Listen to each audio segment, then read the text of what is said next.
Hello guys, আমার একটা কথা মনে পড়ছে। কথাটা যদি প্রকাশ না করি তাহলে তো নিজের ভিতরেই থেকে গেল।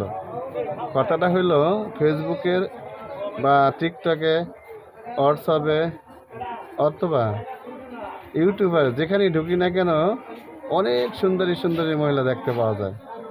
যে যত মেকআপ করে, যে যত সুন্দরী, এখানেই সবের আকর্ষণ এবং ফটোশপে তুলে আসে।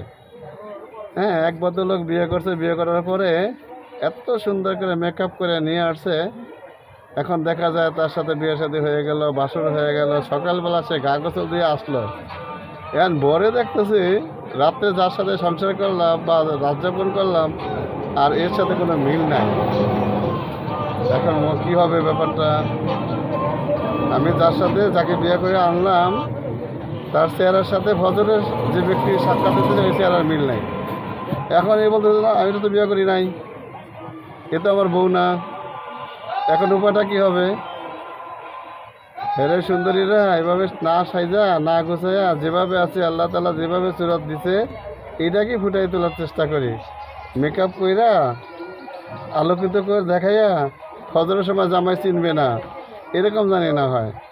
সবাই আল্লাহর যেটা দিছে তাক্কাল তো আল্লাহ, এটা কি আমরা ব্যবহার করি, এটা কি আমরা উপস্থাপনা করি, তাহলে কিন্তু সবাই সুস্থ থাকবো, সুন্দর থাকবো, পরিবেশটা সুন্দর থাকবে।